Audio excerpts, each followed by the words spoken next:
Other side. Blog Talk Radio.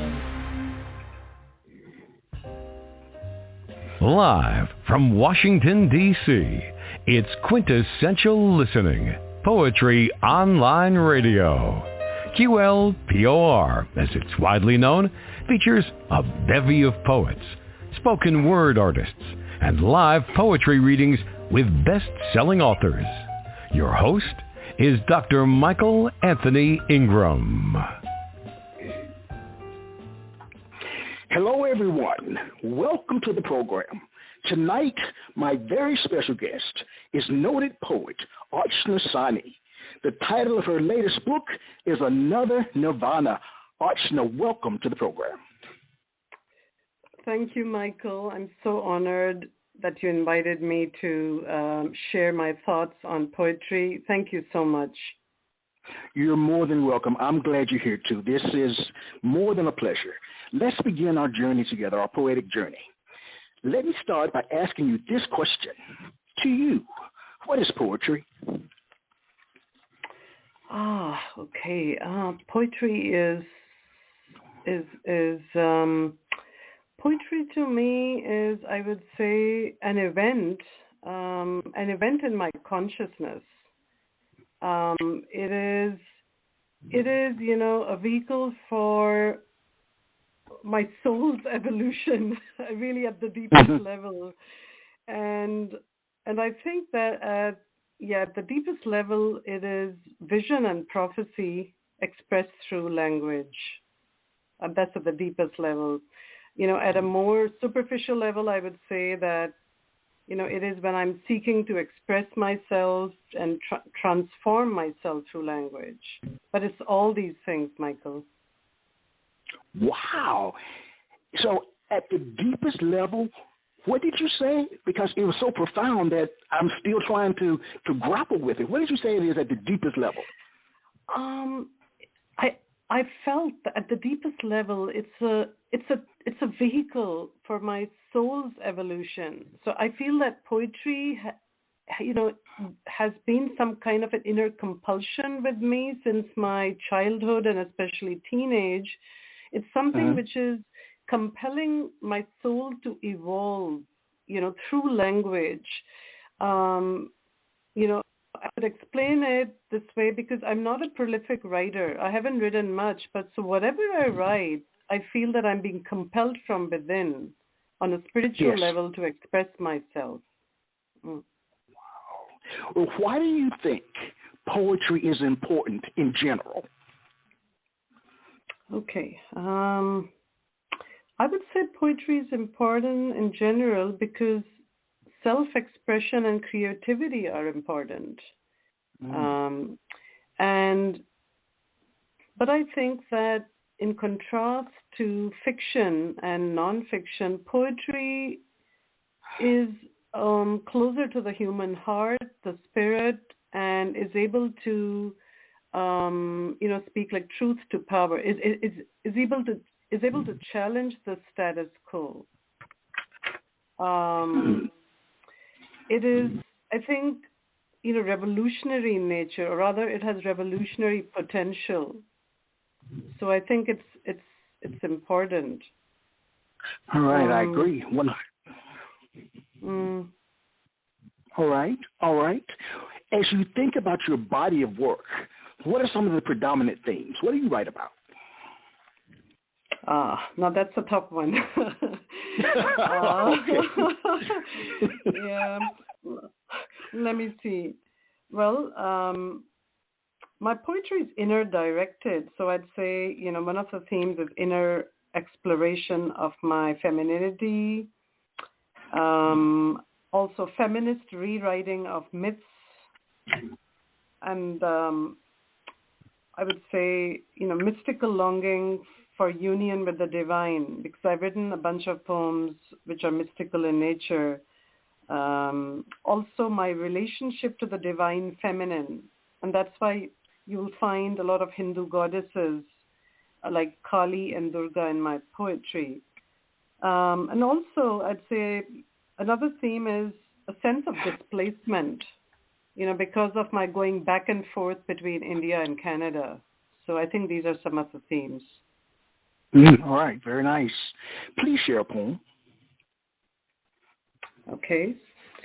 So this poem is, I think would demonstrate what I said about poetry as the vehicle of my spiritual evolution.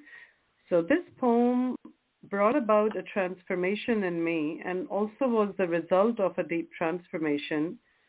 So here it goes. It's called First Fire, which is also the title of my first book of poems. First Fire. Mother, for the first time in 20 years, I spoke your language and made it mine. But that was not the only miracle. Do you know it was at Kali Ghat that I finally found myself? I drew closer to you as the chanting rose and then knew it was not just the hymn, but you that was older than the earth. We were not two, but three women locked in one embrace. You, I, Kali. I shrank into her bleeding toe and came back to life. My body that lay scattered in shrines was suddenly yoked by longing. I don't know who honored whose right. All I know is this, that Mother, you have lived in me like a child. Now you rise in me like the earth's first fire. Thank you. Wow. That was exquisite.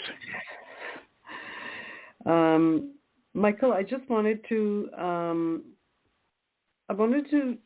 share that this poem was written in Toronto in 1994, but I transposed it. Yeah, I transposed it in my mind to a shrine of Goddess Kali in a place called Calcutta in India, because I experienced a kind of spiritual awakening. So I try to capture that moment of spiritual awakening. So therefore, my mind went to that shrine, and I call myself like the daughter of Kali because she lives in me. So I'm, she's the mother, and therefore, but she's born out of me like a child.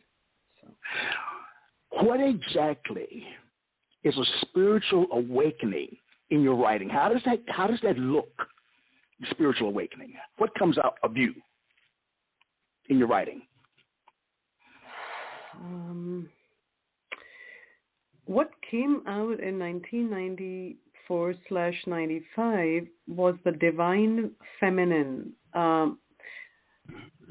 I became aware that I am truly complete in myself, and that I am directly connected, that there's a direct connection between me and the divine. And not only that, that I am the embodiment of, divinity. And as in Hinduism, the concept of Shakti. So I became the goddess. In becoming the goddess and embodying her, I discovered who I truly am, and I think that was my spiritual awakening. So, and hence I started using, goddess imagery, which I never did before, because prior to this, I was extremely westernized. So I think the shift, after my spiritual awakening, you see the presence of the divine feminine, and especially, goddess,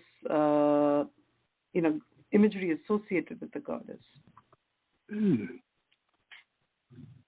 Wow. When you think about writing a poem, how does it begin for you? With an idea, an image, or a form?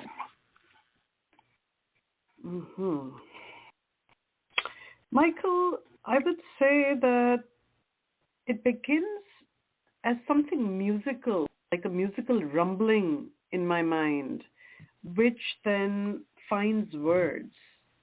So, yeah, mostly begins like that. Sometimes it begins with an image, a feeling of inspiration, and everything coming together, the feeling of coherence when sound, word, this musicality within an image come together and cohere. Wow.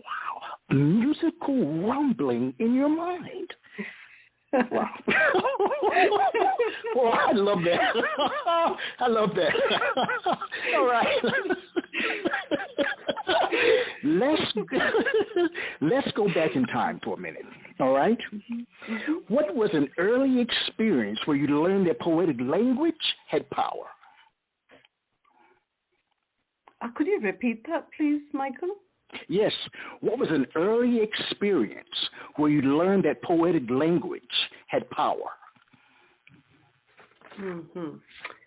Okay. I think that would be when, as a child, I would accompany my father to, something called Mushera. It's in the, this is a tradition of the ghazals where poets sit on stage and recite their poetry, and there's an interaction between the audience and the poet. So the audience even has, the right to ask the poet, hey, could you repeat that? And then the poet will repeat it. It's a very intimate setting. So I think I realized the power of poetry then. Well, it reminds me of being similar to this show where I ask you, a poet who joins me, to repeat a poem because I want to really take it in. I think that's so important. I like that program. Please share another poem for us. Okay. I will share a recent poem called Yashodhara. Yashodhara is the wife of Buddha. So, the whole world knows about Buddha and, his enlightenment, but his wife has been neglected by history, according to me. It is not known that she too achieved enlightenment. And I don't mean that figuratively. She actually did achieve nirvana. So this is about her. Yashodhara, the world has forgotten you and remembers only the man who walked out on you and Rahul in the middle of the night to pursue his enlightenment. Sitting beneath the Bodhi tree, leaving you, his child, his home, he saw the light and achieved nirvana. And so we see the light as apart from the world, and man overcoming woman to walk the path in search of truth, as if woman were the source of untruth, distraction, temptation, illusion. Siddhartha's 1,000-petaled lotus bloomed atop his Sahasrar, connecting him to the universe, while you stayed put like a solitary lotus in the mud and mortar of home, roasting in the fire of your wifely longing for a man who was destined to be your divine counterpart, carrying on unflinchingly your mandate that made motherhood a divine path through which you too finally achieved nirvana, a nirvana no one talks about. Buddham Sharanam Gacchami. I take refuge in you, Buddha. But I take refuge in you too, Yashodhara. Yashodharam Sharanam Gacchami. Thank you. Wow. The word nirvana is so powerful, extremely powerful, and it means so much, so many things.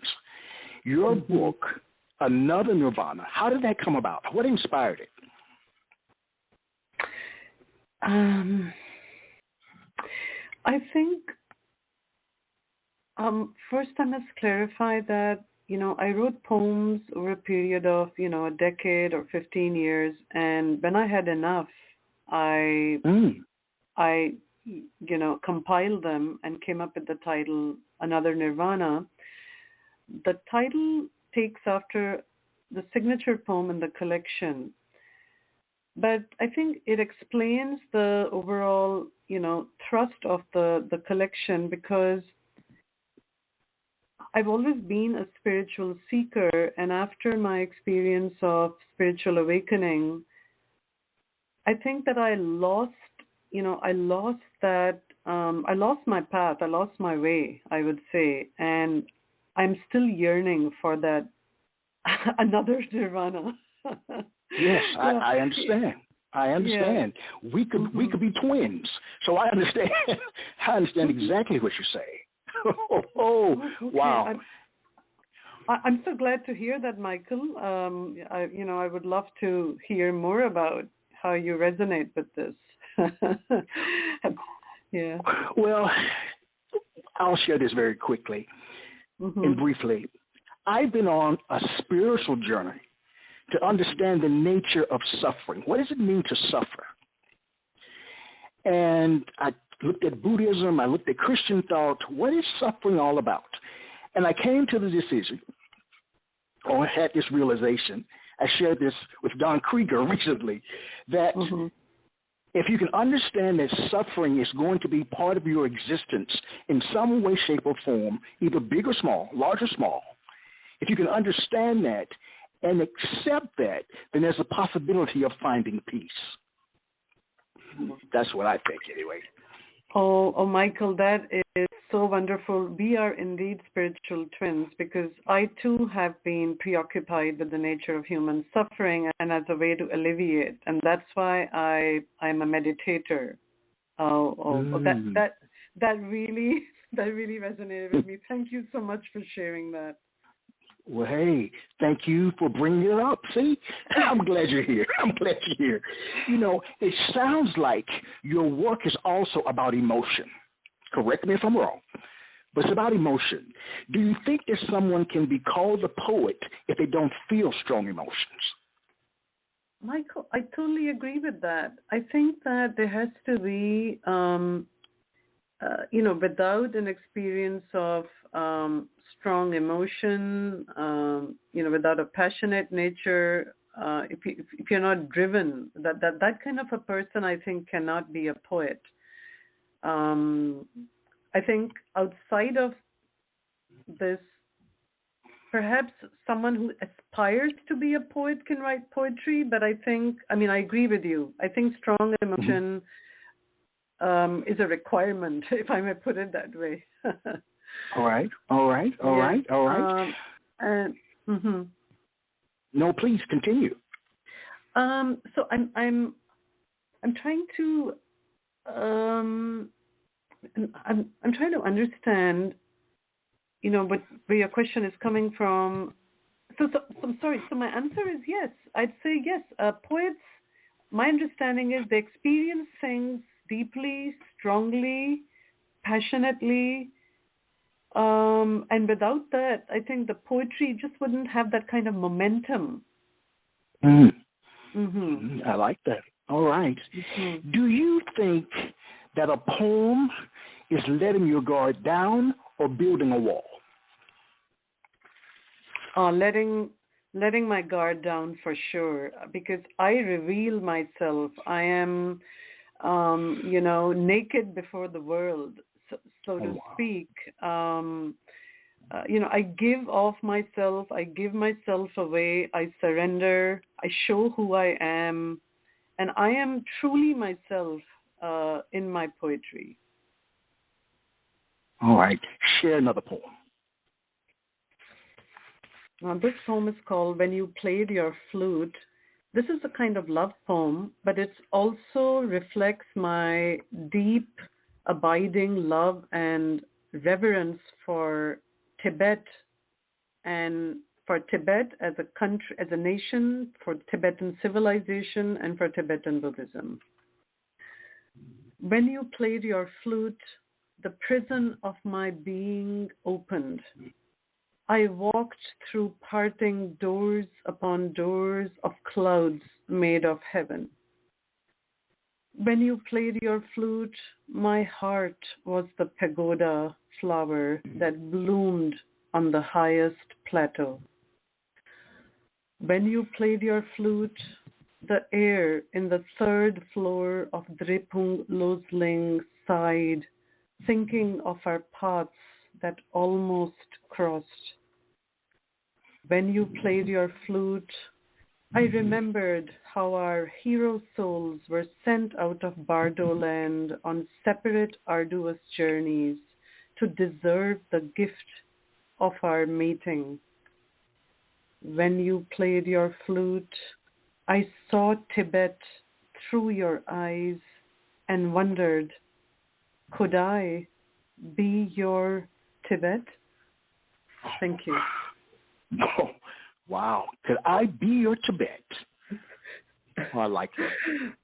You know, sometimes, for many, love hurts. And my question is, does it hurt you to write poetry? If not, why not? Michael, yes, it hurts. I think life hurts and love hurts, Yes. and the result is poetry. Mm-hmm. Now, could you potentially write a love poem that says what you don't want to hear?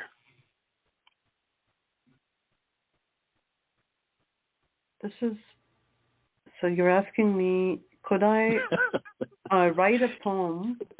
No, actually, I'm going to change that. Can you love a poem that says what you don't want to hear?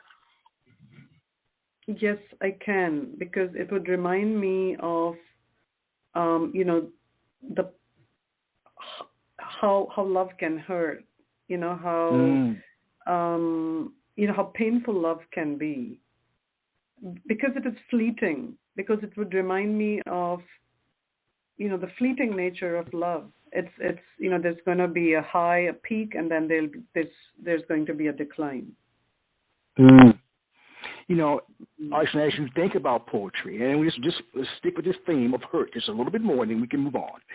Are you willing to be hurt by the poetry of others? If not, why not? And that's the first time I've ever asked this question, so you're the one. So work with me. Mm-hmm. Yes, I am, and I have been. Especially mystical poems. Saint Francis of Assisi. Mirabai. Laleshwari, Kabir, the Bhakti poets of the Bhakti saint poets of India. Their poetry hurts. And a lot of poetry written by romantic poets of the 19th century, contemporary poets, yes, it hurts. Some poems by Sylvia Plath, for example, they hurt. Wow. I'm floored. I'm learning so much. And hopefully you don't feel as if I'm putting you on the spot too much. But I just want to learn. I'm going to say sit at your feet and pick up knowledge. I'm just that thrilled to have you with me. It's my pleasure, Michael, and I'm honored to be able to share of myself in this way. Yes. Well, wonderful. Let's take a brief break, and we'll be right back. Sure. See you.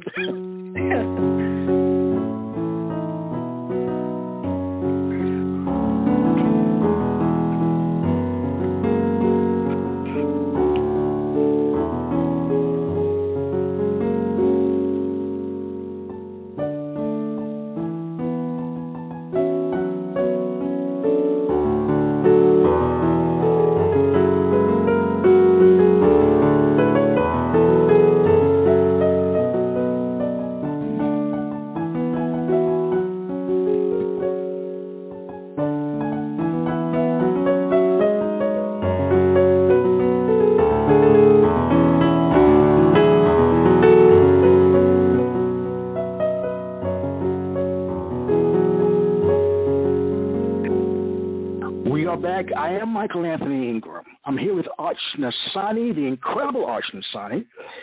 Question for you. All great writers have great writing influence, and you've kind of talked about influences.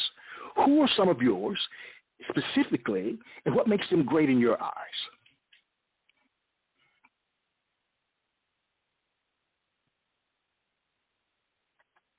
few. Yeah. Yes. Yeah, Michael, you're right, Michael. I did talk about a few influences, but I'll be honest, I have to jog my memory when I think of influences, because somehow I lived a kind of solitary life, at least till my mid-20s, and that's when I realized that I'm, of a mystical bent of mind. So I would say that the deepest influences have been the mystical poets of India. I read them in comic books. There's comic books called Amar Chitra Katha, so that might have been an influence. But I have come to believe that even that was not an influence. It was my innate nature which sought out those stories. So it was reciprocal, So that is one major influence. The second would be, like I said, the ghazal tradition, the Sufi and ghazal tradition, which again comes from my father. Then it would be certain Western poets like Sylvia Plath, Emily Bronte. But honestly, Michael, I see them as kindred souls rather than influences. I was drawn to them because I found myself in them. Yeah. Wow. Yeah. All right. I just enjoy listening to you. I really do. Let me calm down. I'm the host. But I enjoy listening to you. I really do. And I want to ask this question. Sure. What is the relationship between your speaking voice and your written voice? Because you speak with such conviction, such understanding, such wisdom. Is there a relationship between the two?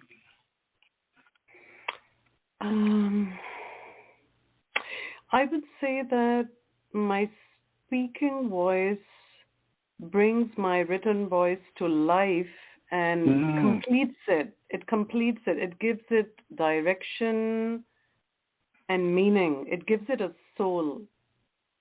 I think without the speaking voice, poetry is dead. Poetry is meant to be. Poetry is meant to be spoken, shouted, and sung. From the top of the mountain. Yeah. All right. Wow. Let me let you finish, please. I'm so happy. But that statement that you just made about poetry being dead, that's a very strong statement. Back it up. How can you say something like that, Archna?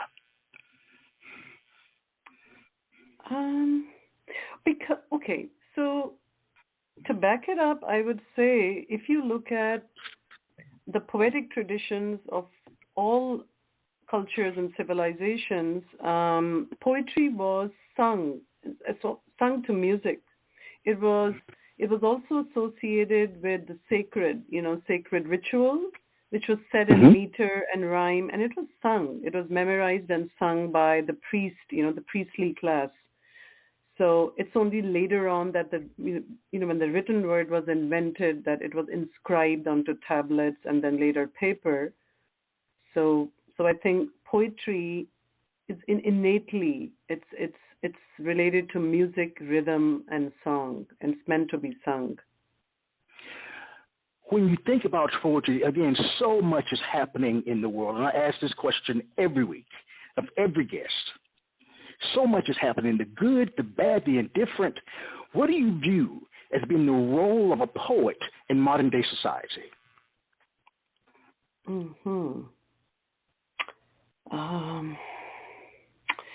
I would say that, the role of a poet in modern-day society is, it's to show us by example the transformative power of poetry, and someone who is also able to reveal poetry as a vehicle of truth. And by truth, I mean, the naked, raw truth. For example, poetry as being able to challenge all forms of oppression. And also, I think that the modern day poet should be able to poetry as an enabler of empathy. That. Yeah, so I would say that this is, these are a couple of things that a poet these days is, should be doing. All right. Please share another poem. Okay. So this poem is called My Immaculate Conception, pun intended. This poem envisions my fictional daughter, and it's one of my favorite poems. So here it goes. I have a child. She is the aggregate of all the men I have loved, and the dross of my flesh, In that brooding space which yields to everything, she was born. Like a ripe red rose, she incarnated from the dross of my flesh. She has been born and has died 1,000 times. Tonight, she is alive, doing what she always does, haunting my house and breaking my sleep and eating her death to incarnate endlessly. This is how she plays with me. Tonight, she is alive. She stands in front of the mirror, trying on faces for tonight's play. She wears all my faces, but is not mine. She is not her father's. Her fading fathers stare back at her baffled, struggle to recognize her. Thank you. Wow. Did you ever share that particular piece at a Cultivating Voices event? Have you shared that one? I might have. I think because I might have. There's one of your poems. It's about birth. I can't remember, but it was the very first poem I ever heard you share, and it just touched me so much. It's about not being a mother. It was maybe that was it, but it stuck with me. Just the theme of it.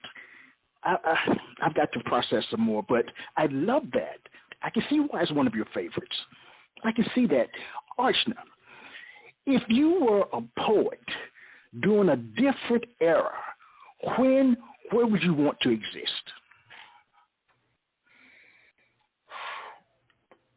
If I was a poet from a different era, I would like to exist in, I think, 13th or 14th century. All right.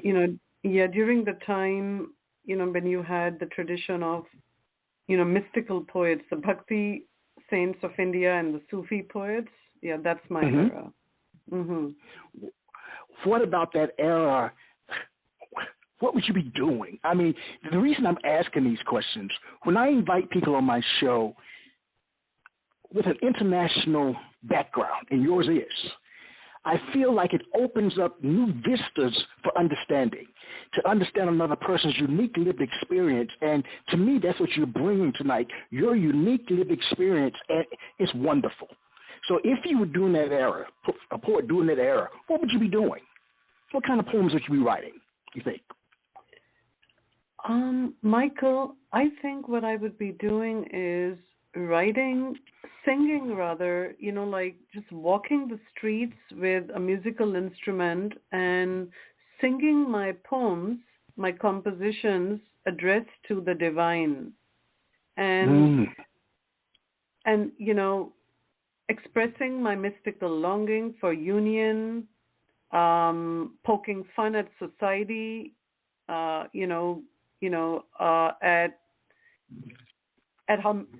how materialistic people are, at the staunchly patriarchal nature of society. So all of these things somehow, comparing them, or rather contrasting them to the fact that all of this is perishable. It really amounts to nothing. And the only thing we are left with is our connection to the divine. I think that's what I'd be doing.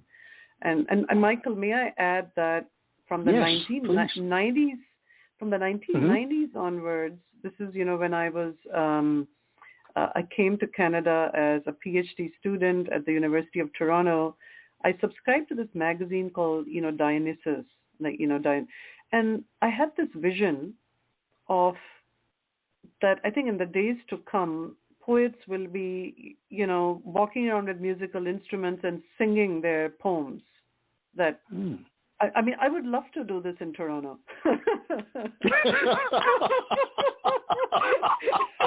Well, would you go to jail if you did it? I mean, we don't want you in jail. You're out singing your poem. Well, you have like what's that thing called? Like what's that word? Busking? What's yes. That thing? Yeah. So people do that all over the world. But it's just that here, I guess you need a license. That makes it boring. I mean, the state doesn't allow that kind of spontaneity. One of the big questions today is about accessibility. All right? Mm-hmm. The question is, how hard should you work to solve a poem?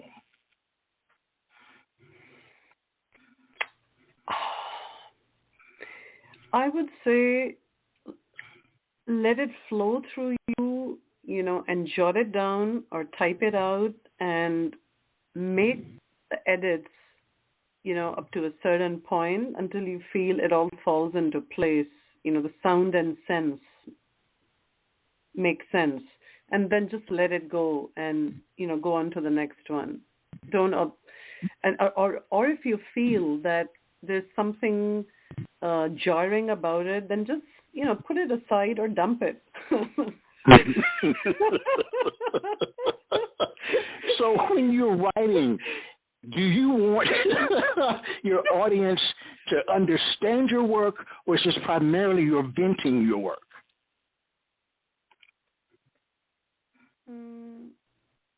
So you said, do I want my audience to understand my work, or to? Yes. Or is it? Oh boy, you got me asking all kinds of questions tonight. All right, are you writing for yourself, or are you writing for others? Oh, definitely, I'm writing for myself, and if others are able to resonate with it, connect to it, appreciate it, that's great. If not, that's okay too. That's okay too.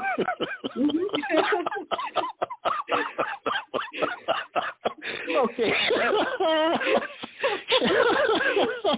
Archna, share another poem. Okay.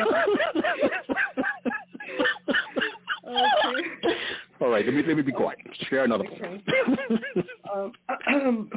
Okay, Michael, this is the kind of poem I would probably, as a kind of a mystical poet walking the streets of Toronto, would be singing. It's called "Sap is My Heritage." Now, I wrote this in a kind of state of trance without changing a full stop or comma. It has no commas, by the way. I call this a 1994 poem after my awakening. So this is it. Sap is my heritage. Things that cannot be seen belong to me. Ether of invisibility takes me closer to you, Lord. The gap between the high roof of your church and I is the ladder of flame that lifts the ash I call my body. I am what the tree cannot contain and therefore exudes. Touched by the fragrant air, I harden into being, slowly dying. I am only a possibility. Finally, round and bulbous and unbreathing, I come to be. Sap is my heritage. Sap is your heritage. Wow. Do you think you were meant to be a poet, Archna? Absolutely. I Tell me think more. that if you were to take the poet out of Archana, I would be nothing. I am, for example, the rest are, you know, roles which I'm playing in society, like daughter, stepmother, wife, sister, etc. But the deepest is that of a poet. And when I say deepest, because my poetry, I view it as a vehicle to connect to the divine. Therefore, if Archana is not a poet, she's nothing. All right.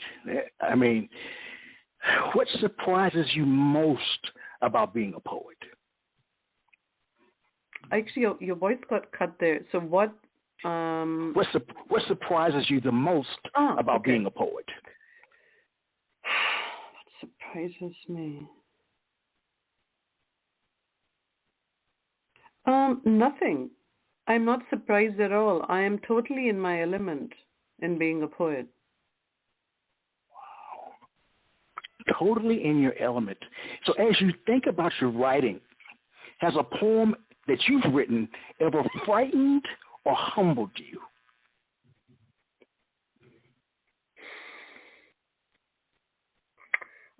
Yes, it has.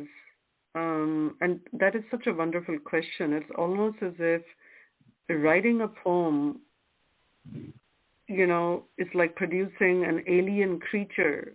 It's almost as if it's something which comes out of you but is not you. Yes, the first poem I read out in the show, First Fire, it shocked me. It turned me inside out.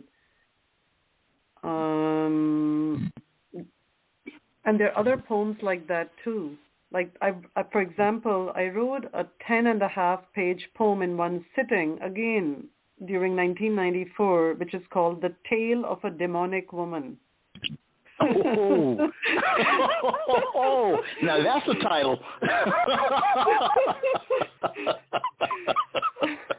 And Michael, in that poem, it's all about my rebellion against God. It's a kind of battle between God and the devil, and the devil is on the side of the demonic woman Archna. So I am a character in that poem, and I am a victim of a kind of metaphysical deception orchestrated by God.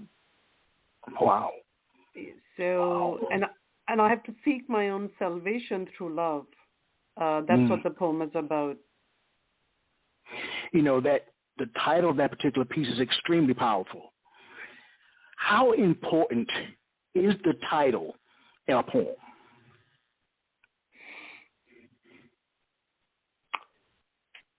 I think the title in a poem can be important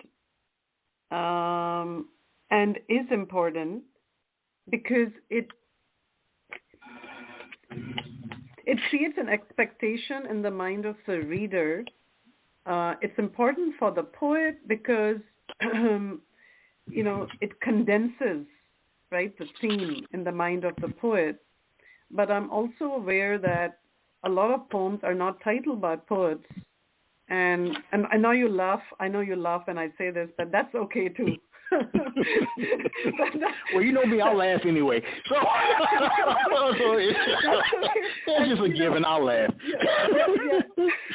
Yeah. Michael, that's okay too, because that's why you have an index of first lines, right? Without when poems don't have titles. So that shows that poems can be appreciated without titles too. That's true. Mm-hmm. So in Another Nirvana, are many of your poems untitled? No, they all have titles. They all have titles. Mm-hmm. Very nice. Let's take a brief break, Archna. Sure. And we'll be right back. Sure. See you soon.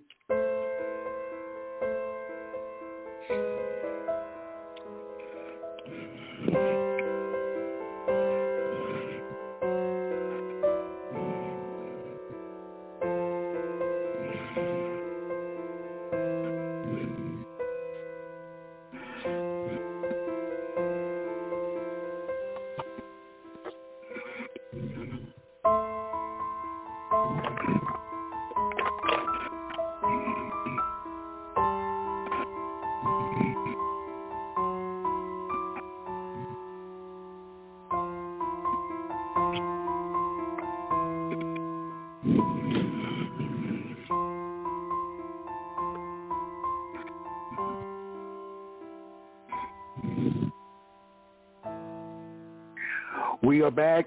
I am here with Archna Sahni. Archna, question for you. Mm-hmm. All right.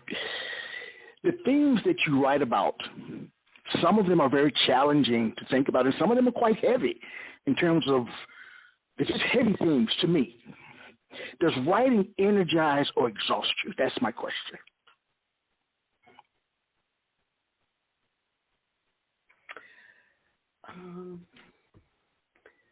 I think writing poetry energizes me and completes me. It also shows me the way forward on my journey, you know. Mm. Mm-hmm. Tell me more. Give me a little more. I've never thought of writing poetry as exhausting because I do not have like a set routine. You know, I once met a poet. I mean, just to contrast it, but I mean, just to explain what I'm saying, I met a poet. I won't name him. He has a schedule. He gets up in the morning and he writes a poem. He makes it a point to write a poem, and he's very prolific. He's published lots of collections and, you know, edited anthologies and, you know, so forth. But I don't think that I could ever do that because I only write when I'm compelled. So I think if there's an inner compulsion, there's not going to be any exhaustion. If I force myself, if I labor over poetry, that's when the exhaustion would set in. You know, it's funny. That was going to be my next question to you. What moves you to write a poem? What is the core impulse for you? Mm-hmm. Is it just life? Life moves you? The vicissitudes of life? I think so. It is that, but also there's something more. There's some kind of, I feel that I've been propelled in the direction of a quest. You know, there's this quest. So there's this consistent thread in my life, you know, which manifests as poetry. So I'm in quest of, myself. I'm in quest of love. You know, I'm in quest of truth. So I think that is something which, that is the impulse, I think, behind my poetry. I asked this particular question of my guest on Monday evening. To what extent precisely is any poem a woman's or a man's? Mm-hmm. Very interesting. I think a poem is a man's or a woman's, you know, belongs to a man or a woman to the extent that it is reflected in the poem by markers of gender and sexuality and roles. But I think even if a poem has those markers, it can also go beyond that. If it's trying to convey something beyond gender and social roles. So that's my response. I mean, for example, I would take the poem I wrote, The Tale of a Demonic Woman.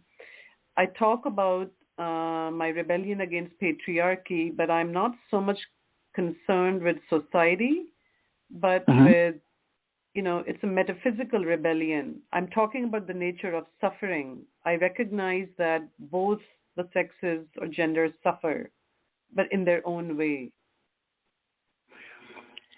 As a man, you write about divine femininity. Could I embrace divine femininity in my work? Or that would be foreign to me and there's no way I could do that? I think as a man, you can embrace divine femininity by first embracing the femininity within yourself. because we are all, both the masculine and the feminine exist in both men and women. Yes. So once you have embraced or identified your feminine side and you're comfortable with it, the next step is, the divine feminine. For example, a man. There are a lot of saint poets in India who, in their poetry, take on the role of a child.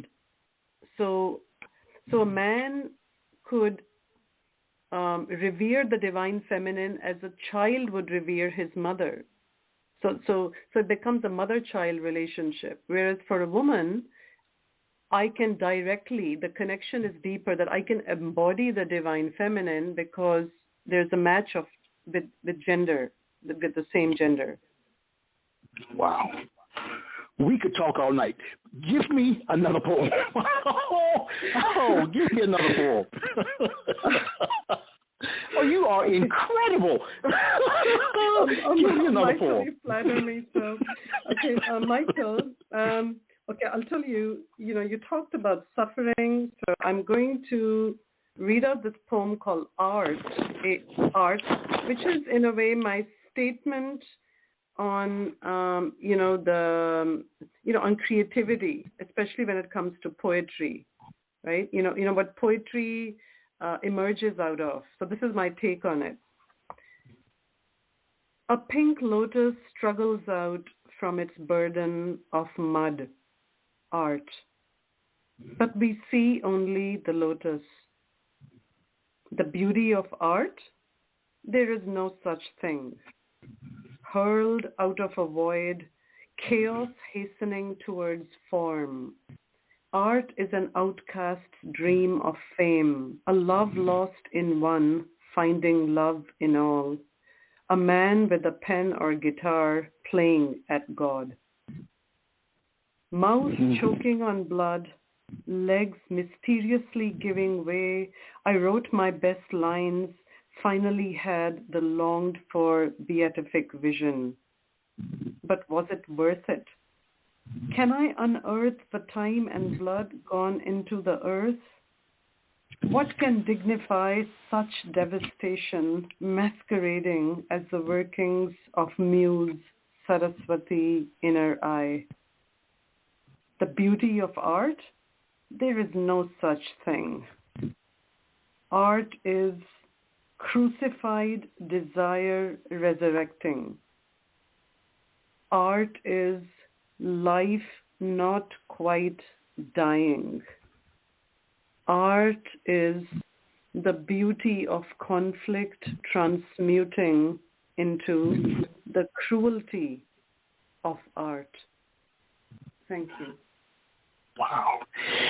Archna, there's so much synchronicity tonight, because my question was going to be to you, what are you attempting to communicate with your art?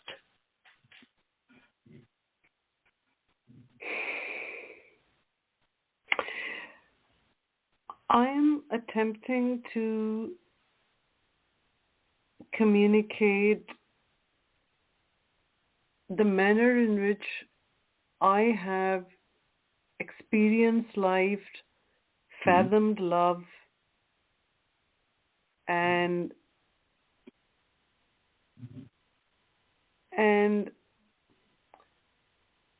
the sense of the ineffable, something which cannot be put into words, but I think poetry comes closest to doing that. It's a contradiction and it's ironic, but I think only poetry is able to convey what cannot be conveyed in words. And that's why it's probably the closest to music. And Michael, I did set one of my poems called "The Drum" in Toronto when I lived here. I'm visiting Toronto right now from where I'm talking. But in 2010, I set this long poem called "The Drum" to music, to the djembe, and it was appreciated. So I feel increasingly that these are the themes I want to express through my poems, and eventually I will have to combine. I'm compelled to set my poems to music in the future. Wow, very nice. I look forward to that. You know, this is a call-in show, and we have a caller on the line. I'd like to bring this person on. Maybe they'd like to share something. Sometimes people just want to stay silent. But let's see. All right, are you ready? Oh, absolutely. All right. The first three numbers are 416-800. You're on the air with Archna. Good evening. Hello. Hello. Yes. Hi. Hello. Can you hear me? Yes, I can. Hi. Okay, hi. My name is Melissa. I'm sorry, your voice got cut. Say that one more time. Yes. My name is Melissa. Oh, hi, Melissa. All right. Yeah, I was hoping to be on your show because I've been writing poetry for a very long time. I started when I was about 13. I self-published a poetry book called Emotions, and I like to share my favorite poem, a poem that that inspires, it's totally out of the blue. You want to hear it? Why not? Please share your favorite poem. Yeah, sure. Okay, it goes. The power of the mind is so fragile, it can be broken so easily. The power of the mind is so mysterious, the curiosity from others want to get inside. The power of the mind is so distinctive, no mind is the same. The power of the mind is so profound, one only knows the one's thinking. The power of the mind will lay wickedly on the ground is the power of the mind deteriorates in the non-existent form. Very nice. That's beautiful. Yeah, that's beautiful. Thank you for sharing that, Melissa. And yes. then, year of money. How much time do you have? I could go on forever at all the poems I have. Well, what I'd like you to do is to email me at my email address, and then we can talk about you being a guest on the show. How's that sound? Okay, I have a pen. I don't know if it works. All right. Okay, it's you ready? Paper. I think so. All right. Wait. Okay. Okay. Okay, you ready? You ready, Melissa? Yeah. Okay, it's M-I-N. O-I? M as in Michael. M-I-N. M-I? Yes. G-R-A-M. Yeah, M-I-N-G-R-A-M. Oh, shoot. Hold on.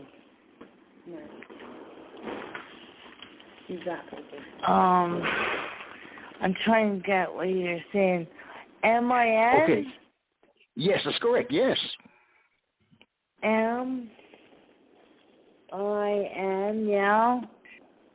G as in George. G. R-A-M. M-I-N-G. R-A-M. R-A-M as in Mary? As in Mary, yes. At gmx.com. At gmail.com? No, GMX.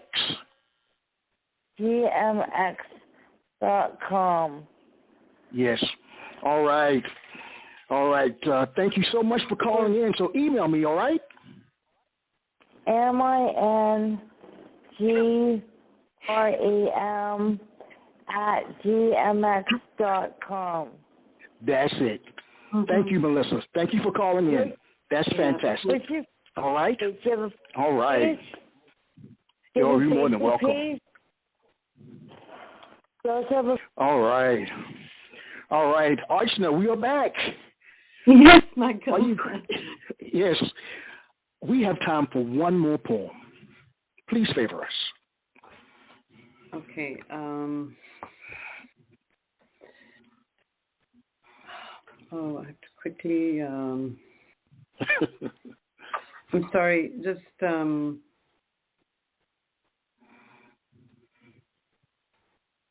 Okay, so this one is called Immigration Take Two.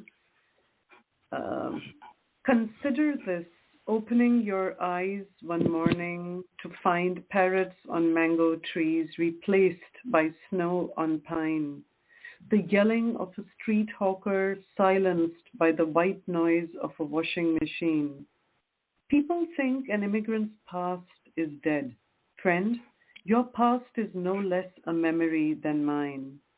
My so-called past is simply another place. The native land still exists in another time zone, rotating around our same solar system, offering the temptation of a mooring till the new land is home. Immigration, a cremation ground you frequent in your memories to witness your own death. Arrival is a resurrection, a living body rearranging the geography of its veins and the pathways of the heart, spreading itself thin as paper for wind and snow to script. Thank you. Wow. Where can listeners find your work, Archna? Where can they find your work? They can find my work in my second collection of poems called Another Nirvana. And the first collection, unfortunately, is out of print. They can also find it if they Google my name, Archna Sahni, and my work will come up on various websites. All right. How can listeners stay in touch? In the bio note, in your podcast, it gives my email as archnadocuments@gmail.com. So that is ARCHNA documents at the rate of gmail.com. So that's the best way to stay in touch with me. All right. What's next for you? Where do you go from here?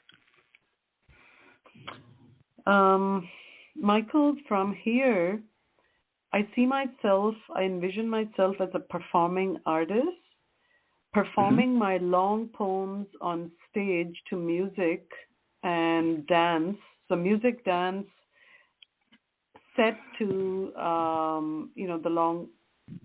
especially the long poems, but also turning my long poems into a stage script. So this is where I see myself. This is so funny. Interviewing you, for whatever reason, and you just made a statement about your poem being a stage play, all evening I felt like I was interviewing a movie star. That's why I was so giddy. Oh my God. So if you want to take your poems on the stage as an actress, that's again synchronicity to the 1,000th degree. Wow. Oh my God. I really did. Michael, you flatter me. I really, really did. I learned so much. I was like, wow. So I want to thank you for sharing your spotlight with us. And Michael, well, yes. I am honored to be on the show, and I really appreciate this gesture, and I just love your infectious laughter. I just love it, and also your the nature of your questions. They just it's your questions which opened up the discussion and allowed me to share aspects of my life and work. So thank you, Michael. And you're a movie star. You're a movie star. So that's all I can say. That's all I can say. Would you allow this movie star just 30 seconds? You see, I lost I had the land acknowledgement for Toronto written. Would you mind? I just read that out because No. it's important to me. Yes, please. So, Yes, please. So the land I'm speaking from today, Toronto, is the traditional territory of many nations, including the Mississaugas of the Credit, the Anishinaabe, the Chippewa, the Haudenosaunee, and the Wendat peoples, and is now home to many diverse First Nations, Inuit, and Métis peoples. I also acknowledge that Toronto is covered by Treaty 13 with the Mississaugas of the Credit. So I must also add that I am especially very grateful to this land called Toronto because this is where my awakening took place. So it's imprinted on my heart. I can never. Toronto is my true spiritual home and also my poetic home. And I am absolutely thrilled, Michael, to be reading my poems and talking to you from Toronto. Fantastic. And if you prefer to call yourself a poetry star as opposed to a movie star, whatever you want to do. All right, I want to thank you again, Archna, for being with me. You're invited back anytime. You're welcome back. Your voice is incredible. What you're sharing with the world needs to be shared, and I want to thank you. All right, good people, we made it through another one. I want to thank you as always for tuning in. And as I share every week, let poetry ring somewhere throughout the land. Good night, everybody. Thank you, Archna. Thank you, Michael. My pleasure and my honor. Yes. Quintessential Listening, Poetry Online Radio, is available on iTunes, Spotify, SoundCloud, and Stitcher. You can also check out the website at QLPOR.com.